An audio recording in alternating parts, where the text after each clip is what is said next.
महाभारत नाम तो सुना ही होगा। गाथा भी महान है, सब कुछ भी महान है। हाँ जी, सब कुछ ही महान है इस गाथा में।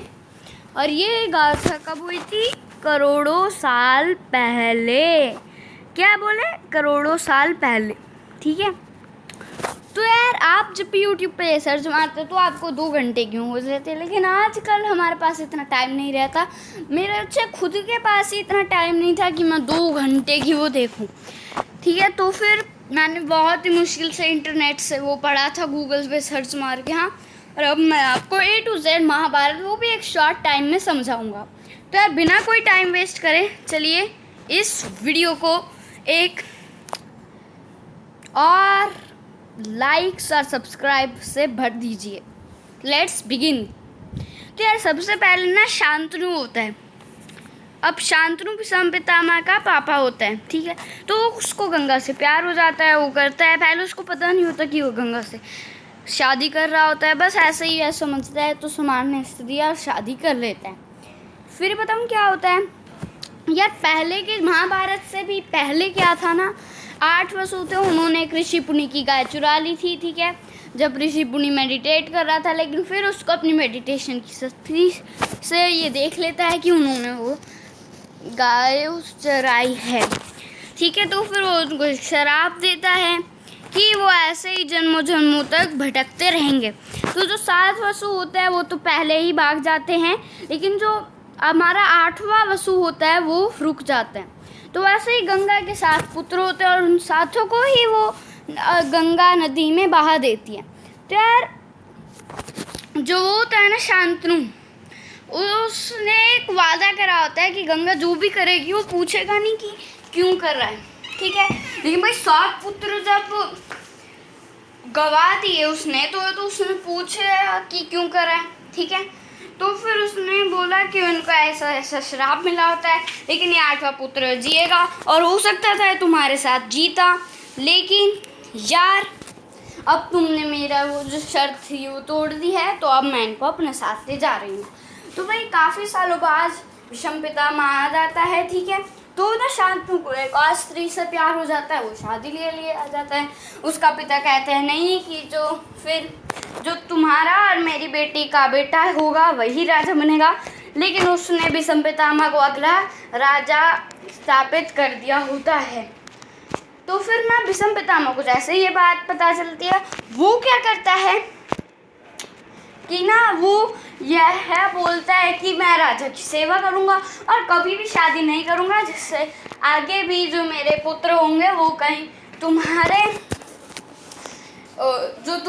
मेरे पापा इस कन्या के बच्चे होंगे उनको राजा बनने से मना दे। ठीक है, तो फिर यहीं पे हमारी भीष्म पितामह की सब एंड हो जाता है। अब आगे यार फिर जो दूसरी शादी की होती है शांतनु ने, उसमें एक पुत्र बनता है विचित्राय। फिर धीरे धीरे शांतनु की भी मृत्यु हो जाती है।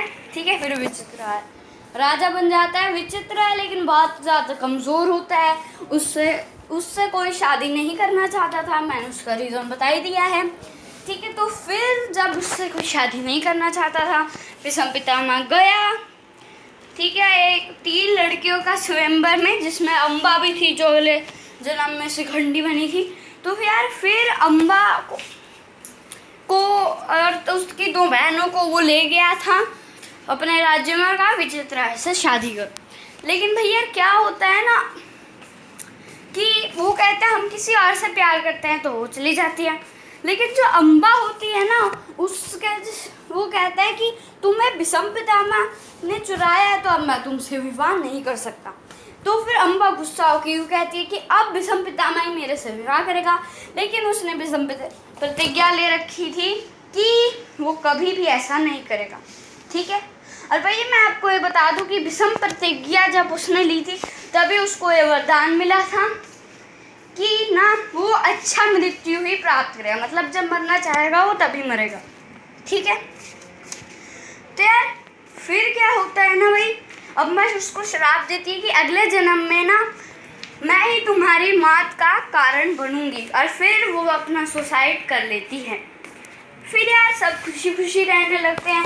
विचित्रराय 2 पुत्र देता है, एक धृतराष्ट्र और पांडु। तो यार जब विचित्रराय जिससे शादी करते हैं ना, या तो उसने 2 शादियाँ करी होती है अपने पिता शांतनु की तरह, ठीक है। तो फिर ना पहली जो होती है वो तो ना मतलब यूँ होता है कि ऋषि पुनि के पास जैसा जिसका जैसा प्रभाव होगा वो वैसा ही बनेगा। तो जो पहले वाली उसकी पत्नी जाती है वो तो डर जाती है, तो उसका एक कमज़ोर पुत्र पांडव पैदा होता है। दूसरी वाली जो है ना वो आँख बंद कर लेती है, तो उसका एक अंधा पुत्र धृतराष्ट्र होता है। फिर एक वो दासी को भेजते हैं, उसका बहुत ही इंटेलिजेंट बच्चा पैदा होता है, क्योंकि ना ही वो डरती है ना ही आँख बंद करती है। लेकिन यार वो दासी थी तो उसके बेटे को यहीं पे हमने रख दिया था, उनका कोई यूज़ ही नहीं था महाभारत में, ठीक है यार।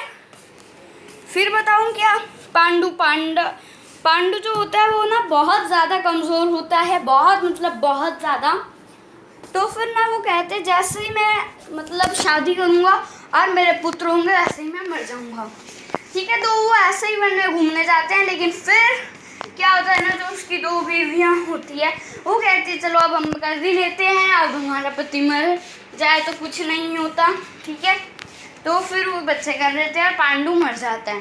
फिर वो कौन कौन होते हैं, भीम, सहदेव, नकुल, अर्जुन और भीम, ठीक है। और वहाँ पे धृतराष्ट्र ने जन्मे थे कौरवों को, ठीक है। तो यार फिर द्रौपदी की बारी।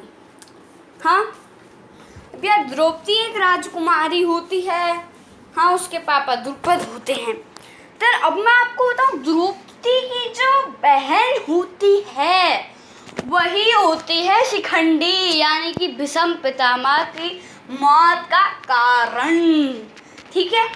और उसका एक भाई भी होता है जो कि वहाँ में एक विलन जैसा ही रूप होता है पहले, लेकिन बाद में पांडवों की तरफ से के द्रोणाचार्य को मारा था।